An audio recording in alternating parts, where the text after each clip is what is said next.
A charity pickleball tournament with a small cash prize was supposed to be fun until it wasn't, because it had a train wreck of an ending. A loyal listener of mine witnessed this, and after he called 911, he sent a message to Ask Aaron, asking me to break it down on my next pod. We'll do that here now. This is the first time on Ask Aaron we've had a full name, middle name, and last name. Reader's name, it was awkward. Good name for a boy or a girl. Person was once at a tournament, and the entry fee was $100 per player.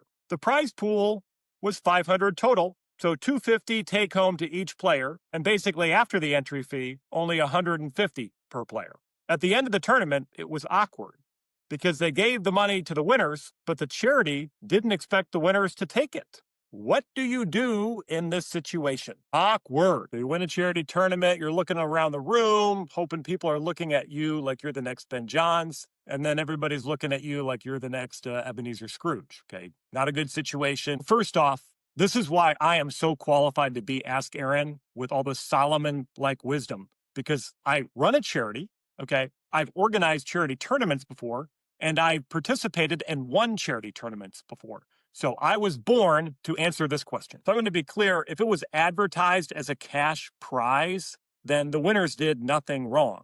Okay, if I'm reading cash prize, I'm thinking, well, I can win money. That's not greed, that's literacy. So earlier today, I looked up in pickleball brackets for charity tournaments with a cash prize. I found 5 of them. And in all those 5, I didn't see any language about, hey, it would be great if you would give this back to the charity. It just seems like the charity is already earning some money from the tourney and sponsorships and things like that. Cash prizes are very popular right now.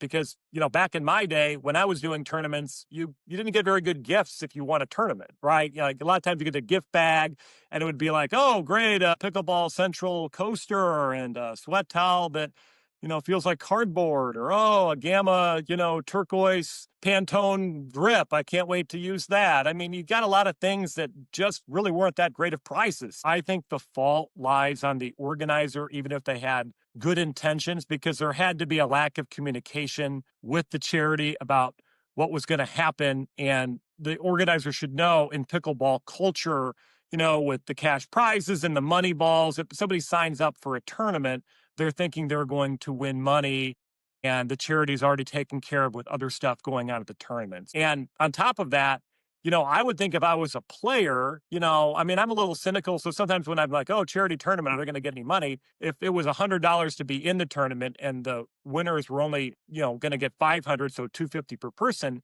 I would kind of think, so I'm only netting 150. So the charity is probably getting a lot of money from this already. So I'm all for charity getting money, but I do think that people shouldn't be shamed into giving a very small cash prize. So if you're the player in this situation and you kind of feel like, oh, they were expecting me to give money to the charity, I think you have to be the bigger person in this situation, because at the end of the day, it's really about charity and you shouldn't be shamed to give. And I know there are a lot of generous people that never get any credit because they don't want credit. There are people like that give the pickleball planter that they don't want any credit for giving to a good cause. So I know a lot of people don't want to grandstand and be like, oh, look at me, I'm going to give the cash prize to the charity. But maybe behind the scenes, you try to do something to fix it, because at the end of the day, I think the pickleball community is very giving and you represent that whether you like it or not. So again, I don't think anybody's a bad person for keeping the cash prize, but it might be just for everybody's best interest to diffuse an awkward moment and make sure the charity gets that money.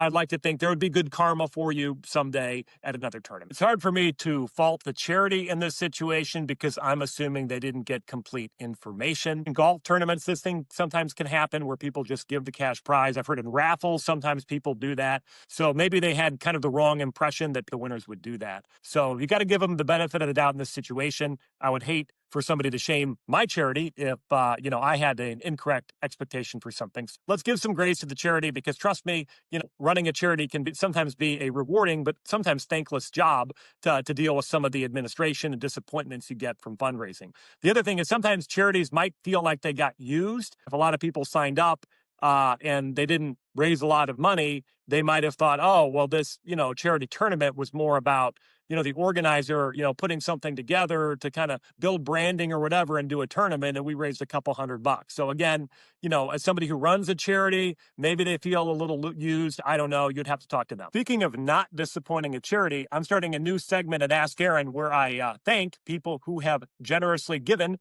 to Pickleball Planter. And the first company that really came up big for Pickleball Planter in the year 2025 was Friday Pickleball Paddles. I went to Southeast Asia and they donated numerous paddles. And these weren't like beat up used paddles. I mean, these were almost brand new and they are all around Southeast Asia. Friday Pickleball, thank you. Your equipment is going to a good cause. And to all you listeners out there, Friday, wonderful people over there, very good product. Check out Friday Pickleball Paddles. They do good work. All right. Well, my favorite part of Ask Aaron, penalty flags. Yeah, I'm just drawing a flag on the organizer, maybe more of a 5-10 yard penalty here. I think, illegal formation. Okay. I think he had good intentions, but just kind of everything was lined up in the wrong place. Okay. Right. You had a charity and they were kind of thinking one thing and players were thinking another. And it just turned into a big, awkward mess. This kind of reminds me a little bit of like in gymnastics, somebody's on the balance beam doing wonderful work. And then at the end, they splat on the dismount. Okay, that sounds like what this charity tournament was. It was going fantastic, but unfortunately, people just remember the bad dismount and somebody lying on the ground. And that's what happened here. So in closing, I apologize to the winners of the small cash prize in that tournament if it was awkward for you in your moment of glory. I don't think anybody wants to deal with that. So what's an appropriate punishment for the organizer? I think at the end of the day, a good butts up. If you follow Zane Navratil's 5-0s versus pros, the losers sometimes have to have pickleballs pelted at their tush.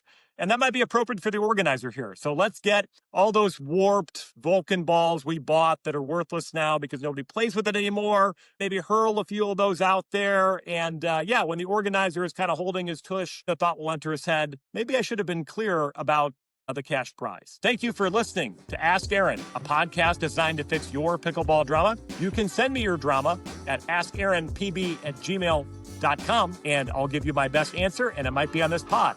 I'll see you next time with more drama.